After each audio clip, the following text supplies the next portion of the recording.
But I will be frank and honest. I cannot think of a nominee more poorly suited to be the comptroller of the currency based solely on your public positions, statements, and the weight of your writings than you are. Let me just quote you versus anybody else. On the Green New Deal champion, you proposed taking economic and climate policy making from Congress and creating an unaccountable bureaucracy called the National Investment Authority.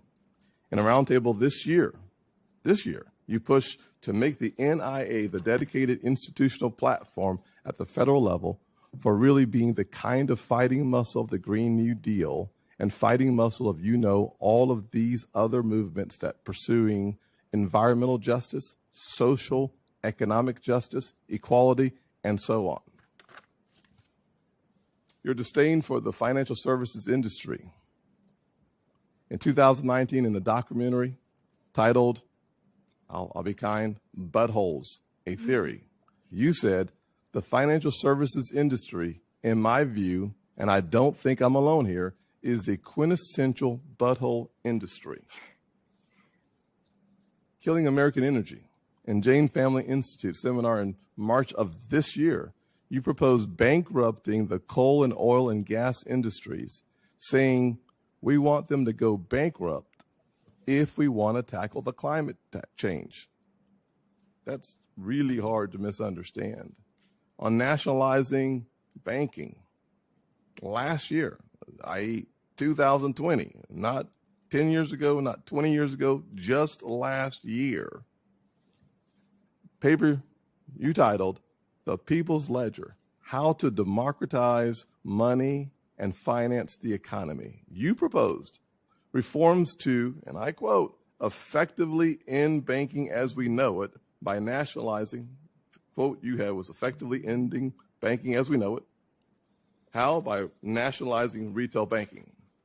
As it relates to the end of private banking, your words, no one else's. This year, not 5 years ago, not 10 years ago, not 20 years ago, this year, you said, you proposed to imagine what it would be like if instead of just a public option for deposit banking,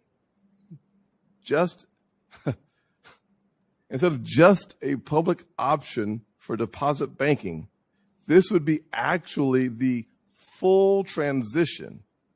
In other words, there would be no more private bank deposit accounts, and all of the deposit accounts would be held directly at the Fed.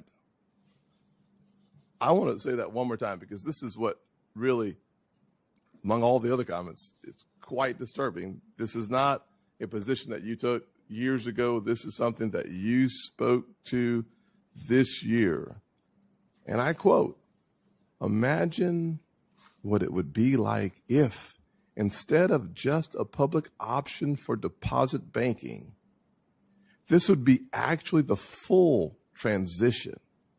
In other words, there would be no more private bank deposit accounts, and all of the deposit accounts will be held directly at the Fed. I don't have any questions for you because there's nothing you can say today to undo what you've said for years, including this year.